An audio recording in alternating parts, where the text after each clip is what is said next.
I need to tell you something that's going to sound crazy. Hitting $1 million net worth doesn't feel like you think it will.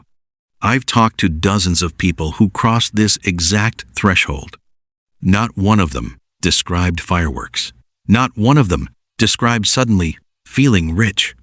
Most of them described something closer to nothing. A quiet Tuesday, a number on a screen. Then back to their normal life, still checking prices at the grocery store, still stressed about next month. Here's the uncomfortable truth nobody wants to say out loud. $1 million isn't what it used to be. And even when it was enough, the feeling of making it was never really about the number in the first place. So, if you're chasing $1 million, thinking it's the finish line, I need to show you what's actually waiting for you on the other side. Because if you don't understand this now, you'll hit the number, feel confused and disappointed, and immediately start chasing the next number instead forever. Today, we're breaking down why $1 million doesn't feel like wealth and what actually does. Before we get into it, if you want the psychology behind wealth, not just the hype, subscribe now. This channel breaks this down every single week. All right, let's talk about the number that doesn't deliver what you expect. Let's start with the actual math, because it explains a lot. In 1990, $1 million had roughly the purchasing power of about $2.4 million today. Inflation quietly cut the real value of $1 million by more than half over 3 decades. So when your grandparents talked about millionaires, they were describing something closer to today's multimillionaires. The cultural image of $1 million equals rich got frozen in time, while the actual value of that dollar amount kept shrinking. That's problem number 1. Here's problem number 2, and it's even more direct. $1 million in net worth is not $1 million in cash sitting in a bank account. For most people who reach this number, a huge portion is tied up in home equity, retirement accounts, or business value money that's real, but not liquid, not spendable tomorrow. So when people picture having $1 million, they picture stacks of accessible cash. The reality is usually a number on a net worth statement, mostly locked away in assets you can't casually spend. That gap between the cultural image of $1 million and the financial reality of $1 million is the first reason it doesn't feel like what you expected. Here's the second reason, and it's psychological, not financial. The finish line moves. This isn't a metaphor, it's a documented pattern. Researchers have asked wealthy people across many income levels the same question. How much money would it take for you to feel financially secure? And overwhelmingly, the answer is always roughly twice their current net worth, regardless of whether they have $100,000 or $10 million. People with $500,000 say they'd feel secure at $1 million. People with $1 million say they'd feel secure at $2 million. People with $5 million say they'd feel secure at $10 million. The number changes. The feeling of almost there, but not quite, doesn't. This is called the hedonic treadmill, applied to wealth. You adapt to your new financial reality faster than you expect, and the goalpost quietly resets itself, just out of reach.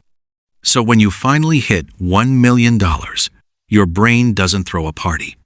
It just quietly updates the target, usually to $2 million.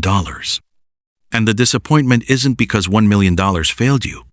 It's because the goal was never really about the number. It just felt that way from a distance.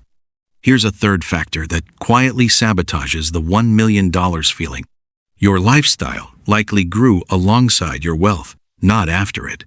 Most people who reach $1 million didn't stay frozen in their $30,000 a year lifestyle the whole time they were building toward it. As income grew, expenses usually grew too. A nicer apartment, a better car, more dining out, a few more conveniences here and there. This is called lifestyle inflation, and it's sneaky because each individual upgrade feels reasonable in the moment. But the cumulative effect is significant. By the time you hit $1 million, your monthly expenses have often grown substantially compared to when you started.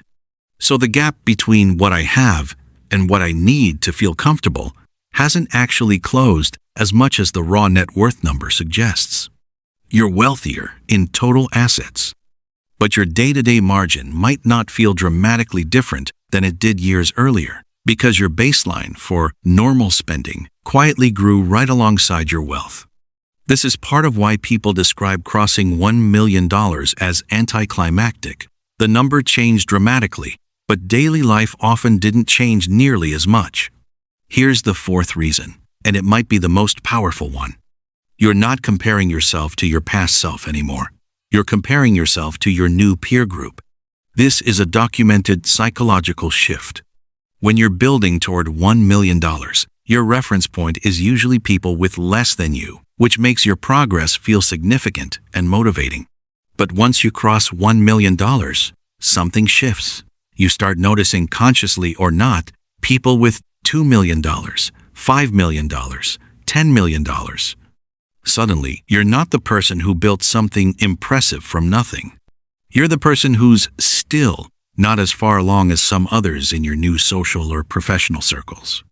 This comparison shift is almost automatic, and it's brutal because it robs you of the satisfaction your actual progress deserves. The objective reality you built $1 million in assets hasn't changed. But the subjective feeling gets hijacked by a new, higher comparison group.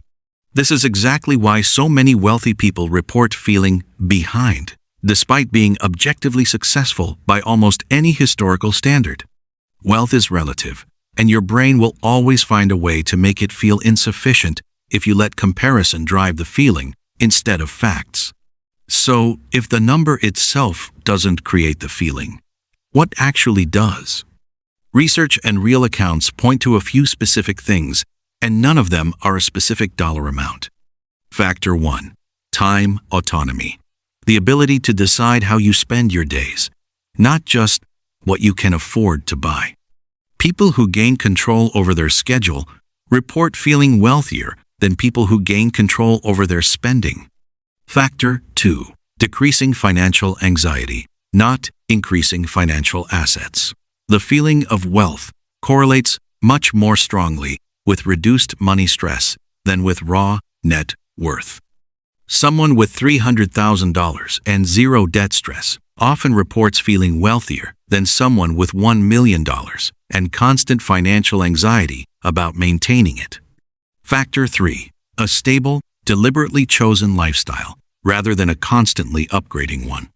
People who consciously cap their lifestyle inflation, deciding this is enough at a specific point, report far higher wealth satisfaction than people whose spending keeps pace with their earning indefinitely. Factor 4. Alignment between money and values. People who use their wealth in ways that reflect what actually matters to them. Family time, specific causes, meaningful work report the rich feeling far more than people who simply accumulate without a clear why. None of these 4 factors are about the number in your bank account. They're about your relationship with the number. Here's how to actually use this information instead of just feeling discouraged by it. If you're currently chasing $1 million, here's the reframe that will save you from the letdown. Stop treating $1 million as a finish line. Start treating it as a checkpoint. A finish line implies you're done, and the feeling should change dramatically once you cross it. A checkpoint implies progress, without the expectation of instant transformation. Second reframe, define your specific version of enough now in writing before you get there.